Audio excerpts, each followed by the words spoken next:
पेण तालुक्यातील कळवे गावात ॲक्सिस बँकेसमोर पाणी साचून 4 गावांचा संपर्क तुटल्याच्या निषेधार्थ ग्रामपंचायत कळवे आणि ग्रामस्थांनी रस्ता रोको आंदोलन छेडले। सार्वजनिक बांधकाम विभागाच्या दुर्लक्षामुळे जीवितहानीचा धोका निर्माण झाल्याचा आरोप ग्रामस्थांनी केला। शेकडो ग्रामस्थांनी ॲक्सिस बँकेसमोर जमा होत रस्ता अडवून धरलाय। जनहितासाठी सुरक्षिततेसाठी अशा घोषणा देत आंदोलकांनी प्रशासनाच्या विरोधात रोष व्यक्त केला। यावेळी महिला, शालेय विद्यार्थ्यांचे पालक आणि वयोवृद्ध नागरिक मोठ्या संख्येने सहभागी झाले। पाणी साचल्यामुळे 4 गावांचा संपर्क पूर्णपणे तुटलाय। शाळेत जाणाऱ्या मुलांना गुडघाभर पाण्यातून वाट काढावी लागते। वयोवृद्धांच्या जीवाला धोका निर्माण झालाय।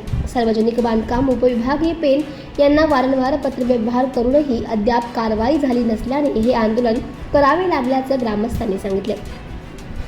आंदोलनाची माहिती मिळताच दादर पोलीस आणि महसूल विभागाचे अधिकारी घटनास्थळी दाखल झाले। अधिकाऱ्यांनी आंदोलकांशी चर्चा करून पाण्याचा निचरा आणि कायमस्वरूपी उपाययोजना करण्याचं लेखी आश्वासन दिले। यावेळी तहसीलदार तानाजी शेजाळ, नायब तहसीलदार प्रसाद कालेकर, उपविभागीय पोलीस अधिकारी जालंधर नालकुल, दादर सागरी पोलीस निरीक्षक ब्राह्मे यांनी याबाबत उपाययोजना करण्यासाठी प्रयत्न केले। आश्वासनांची पूर्तता न झाल्यास तीव्र आंदोलन छेडण्यात येईल असा इशारा ग्रामस्थांनी दिलाय।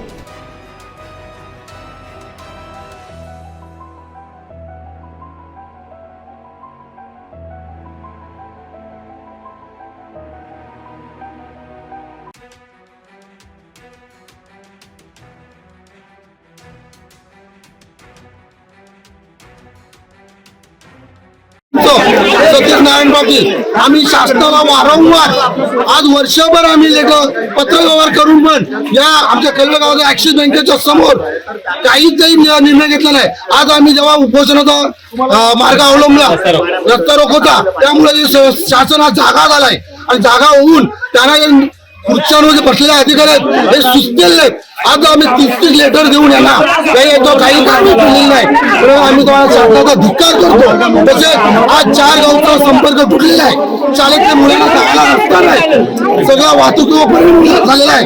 मी असं म्हणतो की या PWDला खरंच आता रस्ता रोको आंदोलन आज जर आमचा जर निर्णय झाला नाही तर उद्या आम्ही मुंबई गोवा हायवे बंद पाडू।